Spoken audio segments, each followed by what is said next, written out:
দর্শক, হাম ও ডেঙ্গু পরিস্থিতির আরো খবর জানাতে ময়মনসিংহ থেকে যুক্ত হচ্ছেন সহকর্মী কাজী মোহাম্মদ মোস্তফা।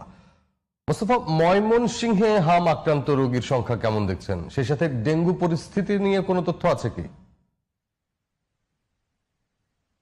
জি, রাকিব, ঠিক যেমনটি বলছিলেন, আমি এই মুহূর্তে আছি ময়মনসিংহ মেডিকেল কলেজ হাসপাতালের ইমার্জেন্সির সামনে।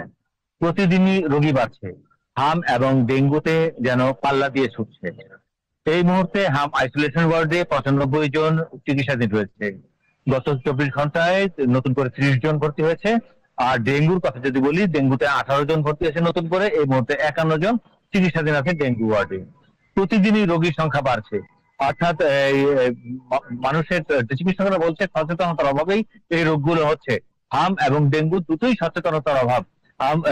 হামের যেমন শিশু স্বাস্থ্য পুষ্টির ব্যাপার রয়েছে, তেমন ডেঙ্গুতে পারিপার্শ্বিক পরিষ্কার পরিচ্ছন্নতার বিষয় রয়েছে।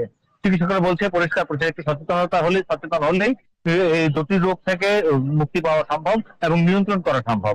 তবে চিকিৎসকরা সর্বোচ্চ সেবা দিয়ে যাচ্ছে ময়মনসিংহ মেডিকেল কলেজ হাসপাতালে। 1000 শয্যার এই হাসপাতালটিতে রোগী হয়ে যায় 3000 4000, অর্থাৎ ডাক্তাররা কিছুটা হিমশিম খাচ্ছে, কিন্তু তারপরেও যতটুকু সম্ভব নিজের সক্ষমতা দিয়ে চেষ্টা করে যাচ্ছে। এই হচ্ছে ময়মনসিংহের সর্বশেষ। রাকিব। মোস্তফা, আপনাকে ধন্যবাদ।